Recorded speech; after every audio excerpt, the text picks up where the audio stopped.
Ayan, magandang umaga. Maganda ba ang araw ninyong lahat? Kung hindi ay may bukas pa naman, pagpabukas nyo na yan.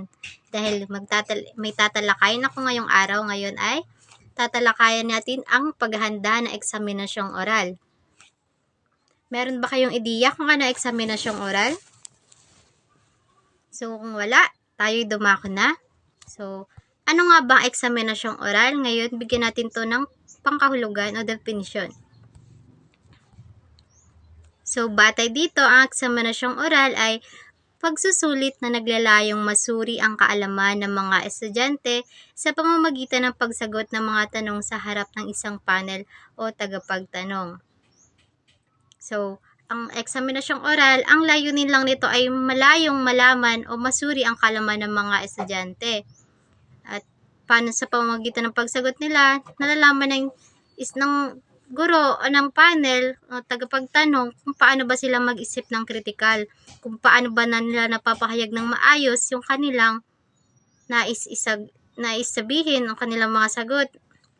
Yun lamang ang layunin or yung kumbaga layunin ng eksaminasyong oral, kung paano nila matutukoy kung ano nga ba yung nalalaman o paano nga ba mag-isip ng kritikal ang mga estudyante.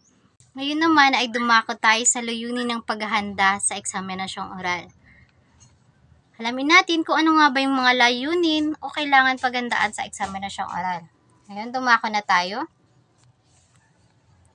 Layunin ng paghahanda sa eksaminasyong oral. Meron tayong tatlo dito. Ngayon unahin na natin ang una. Masuri o malaman ang lalim ng kaalaman ng estudyante sa isang paksa. Dito lamang tinitingnan kung gaano ba kalalim o kalawak yung pag-unawa ng isang estudyante sa paksa na tinatalakay. Pangalawa, suriin ang kakayahan sa komunikasyon at loikal na pag-iisip. Dito lamang sinusukat kung gaano kahusay ang isang estudyante sa pagpapahayag ng kanyang kaalaman at pagpapaliwanag ng lohikal at malinaw. Pangatlo, tukuyin ang kakayahan sa paglutas ng mga problema. Dito naman tinitingnan kung paano hinaharap o nilulutas ng isang estudyante ang isang problema na maaring may kaugnay sa paksaan na kanyang tinatalakay. Ngayon naman ay dumako tayo sa sunod. Ayan. Bakit mahalaga ang paghahanda? Bakit nga ba mahalaga ang paghandaan ng eksaminasyong oral? Ito ba'y nakakatulong sa atin? May maganda ba itong may dudulot sa atin? Alamin natin kung ano nga ba talaga yung kahalagahan o bakit mahalaga ang paghahanda. Ayan. Meron tayong tatlo dito.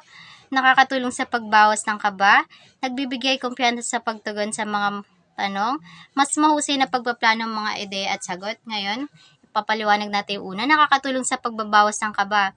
Siyempre, kapag pinaghandaan natin isang bagay na yun, mababawasan yung kaba mo sa darating na gagawin mo, kung ano may pinaghahandaan mo, mababawasan yun dahil napaghandaan mo yung bagay na iyon. Pangalawa, nagbibigay kumpiyansa sa pagtugon sa mga tanong. Diba? Kapag naghanda tayo, alam na natin yung isasagot natin, alam na natin sasabihin natin. Na, kumbaga, nabubuo mo na yung mga ideya mo at nasasabi mo yun ng maayos sa tagapagtanong.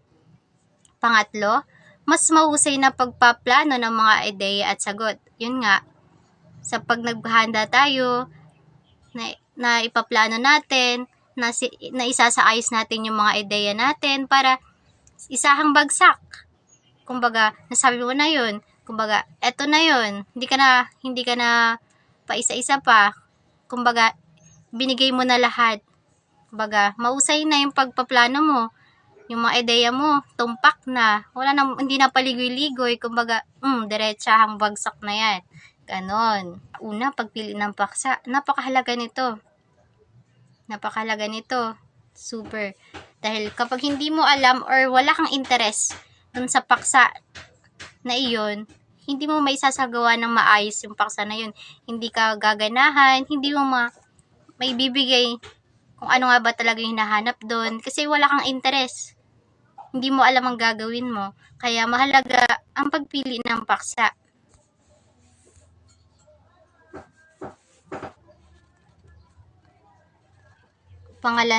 Pangalawa naman ay pangangalap ng materyales o scanning. ito naman ay nakakatulong upang mangalap tayo ng impormasyon na makakatulong sa atin upang mas mapalawak o mas mapalalim pa natin yung nalalaman natin sa isang paksa na yon. Katulad ng pagbabasa sa mga article, sa mga artikulo, sa pagbabasa sa mga libro. Doon, napapalalim ng ating kaalaman. Kumbaga, nakakatulong to kung ano nga ba dapat talaga yung dapat nating ilagay, kung ano ba talaga yung dapat, o kung ano ba yung tama. Yun. Pangatlo naman ay pagsulat ng tentative na outline. Ito naman yung panandalian lang para meron ka lang gabay kung paano mo isasagawa yung papel na iyon.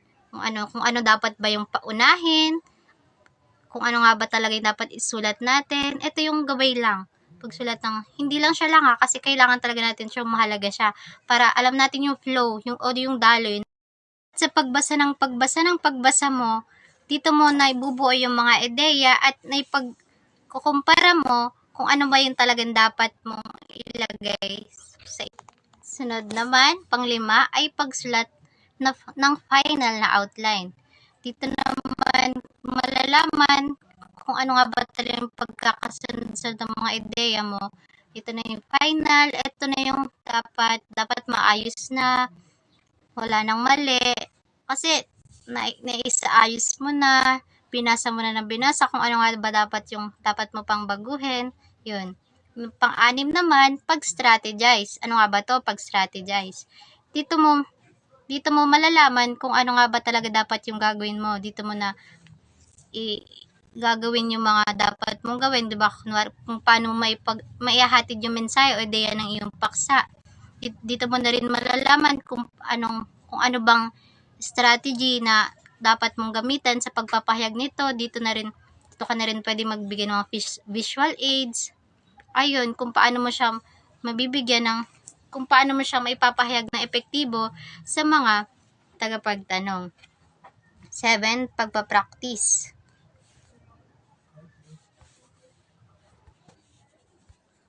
Sunod naman yung pagpapractice, pang-7.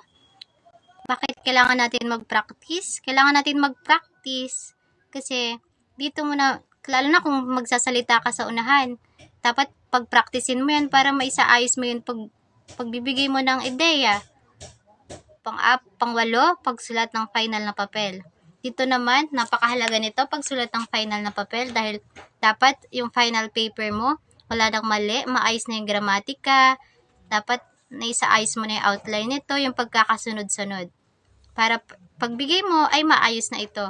9, pagde-deliver. Dapat paayos na yung di ba nakapag-practice na tayo, dapat yung pagde-deliver natin ay maayos na, malinaw kung ano ba yung dapat mong ipahayag. 10, paghatol. Dito naman magbibigay na ng feedback yung guro, tagapagtanong o yung mga kritiko. Dapat bukas tayo sa mga feedback na sasabihin sa atin ng mga tagapaghatol. Dahil ang paghatol nila or ang pagbigay nila ng feedback sa ating papel ay upang mas mapabuti or mas pa dapat yung nating i-improve sa mga susunod pa. Napakahalaga ng feedback nila dahil dito natin nabibase kung maayos na ba yung isagawa natin, kung ano pa ba yung kailangan nating baguhin, kung ano pa ba yung dapat nating o kailanganin nating isaayos pa. Ayun, dumako naman tayo sa mga dapat ihanda sa eksaminasyong oral. Una, outline. Ito yung gabay natin kung paano natin pagkakasunod-sunod din yung mga ating itatalakay. Kung ano yung una, pangalawa, tatlo. Pangalawa naman, ang acetate kung verbal presentation. Dapat presentable yung presentation mo. Dapat nakabulet. Malaki yung font. Naintindihan, dapat malinaw. At dapat susing salita lamang. Dahil ikaw na mismo ang magpapaliwanag doon. Pangatlo, at iba pang materyales at ilustrasyon dapat ay presentable, kita, malaki. Pang-apat, ang lagom, nag-iiwan ng tatak. Dapat talaga naman nag-iiwan to ng lagom ng tatak sa tagapakinig, tagapagtanong o mga kritiko. At sa mga future na magbabasa ng inyong papel. Pang-5, ang 1/4 index card. Ngunit, ito ay optional lamang. Kapag nakalimutan mo yung sasabihin mong sunod, ay pwede mo itong tingnan o sulyapan ng saglit sa iyong index card. Pang-anim, ang isusuot. Dapat akma naman talaga.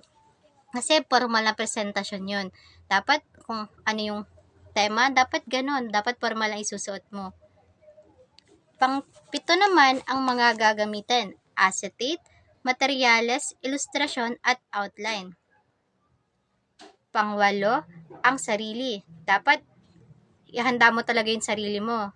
Dapat handa at confident ka na may sasagot mo yung tanong, na alam mo yung gagawin mo, na master mo yung papel nyo, at dapat yung papel nyo hindi memoryado.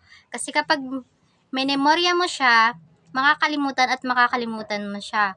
Kasi hindi mo siya minaster kinabisado mo lang. Dapat, pero meron ka naman index card. Pwede kang pasulyap kung nakalimutan mo, pero mas maganda pa rin yung na-master mo yung papel ninyo. Pang-siyam, ang pagbibigay diin, malinaw, maikli, at organisado. Malinaw yung nakasulat sa papel nyo, maikli, ngunit maraming kaalaman, at organisado.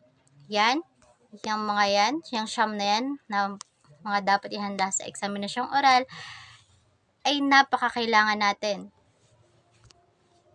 At nagbibigay ito ng kabuoang lagom sa pagsasagawa natin ng eksaminasyong oral. Ngayon naman ay dumako tayo sa mga istruktura ng tanong. Ano nga ba yung mga istruktura ng tanong? Ngayon, alamin natin. Ito, meron tayong tatlo dito, direct questions, problem-based, at scenario-based. Ano nga ba yung direct questions? Direct questions, ito yung mabilis at diretsong sagot. Ito yung mga sinasagot lamang ng yes or no. Katulad ng, kumain ka na ba? Yes or no lang ang sasagot mo doon. Mga ganong simpleng mga katanungan na sinasagot ng yes or no. Pangalawa naman is problem-based. Paglutas ng isang sitwasyon o issue. Ito yung isang particular na problema na kailangan ng masusi at mabusising para mahanap ang tamang sagot. Halimbawang katanungan, paano mo masusolusyonan ang problema ng mga bata sa hirap ng pagbabasa? O kailangan mo doon maghanap ng tamang sagot. Dapat alam mo yung mga proseso na mga dapat na gawin upang matuto ang mga kabataan o mga estudyante na magbasa. Pangatlo naman, scenario-based. Magtanong gamit ang isang hypothetical situation. Ito yung paano mo kung lulutasin yung isang problema. Halimbawang katanungan, kung ikaw ay isang guro at ang estudyante mo ay palaging late, paano mo ito lulutasin? Ganun mga katanungan lamang sa scenario-based. Kumbaga, iaano mo lang siya sa kaganapan sa totoong buhay. Ngayon naman, dumako tayo sa mga dapat isaalang-alang sa pagtatanong.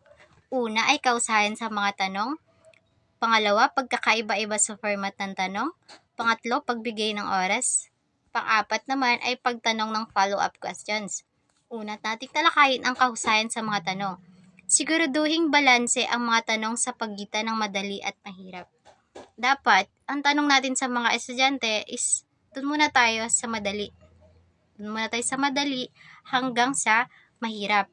Para yung ideya ng mga estudyante ay maayos, may isaayos sila. Makakapag-critical thinking sila kapag madali hanggang sa mahirap. Pangalawa naman ay pagkakaiba-iba sa format ng tanong.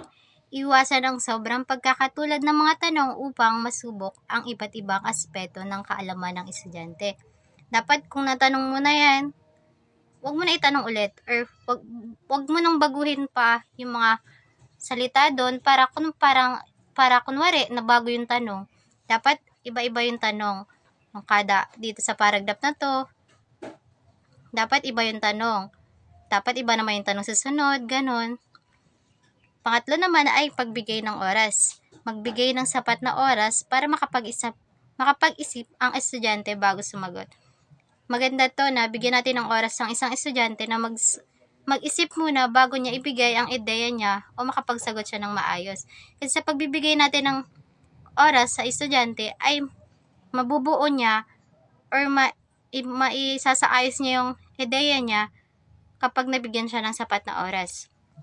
Panghuli naman, pagtanong ng follow-up questions. Magtanong ng mga karagdagang tanong para suriin pa ang lalim ng sagot ng estudyante. Kung hindi ka man na-satisfied or hindi ka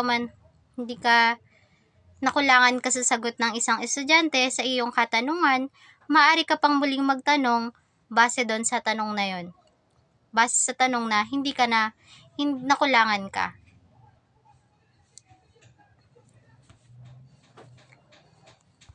Ito naman, dumako naman tayo sa estratehiya ng pagtataya. Meron tayo ditong 3. Una, objectivity, consistency, at documentation. Una, objectivity, maging patas at hindi bias sa pagbibigay ng marka. Dapat naman talaga na maging patas tayo sa pagbibigay ng marka sa ating mga estudyante. Kung ano yung kakayahan nito, ibigay mo ang nararapat niyang marka. At dapat wala tayong pinapaboran na estudyante. Pangalawa, consistency. Siguraduhin pare-pareho ang pamantayan para sa lahat ng estudyante. Tamang-tama ito, dapat pare-pareho. Kung ganito ang binigay mo dito, dapat ganun din sa isa. Dapat maging patas tayo sa pagbibigay ng pamantayan. Pangatlo naman ay documentation. I-record ang mga sagot kung kinakailangan para masigurong tama ang pagtataya. Isulat mo yung dapat nating isulat para maayos yung pagbibigay natin ng grado sa mga estudyante. Para hindi tayo, kung may nakaligtaan man tayo, pwede nating balikan yung sa inaisulat natin, sa na-record natin, para maayos at malinaw at makakasiguro tayong tama yung pagbibigay natin sa kanila ng grado. Ayun lamang ang aking talakayin. Maraming salamat. Meron ba kayong mga katanungan? Wala? Okay, salamat. Goodbye. Paalam.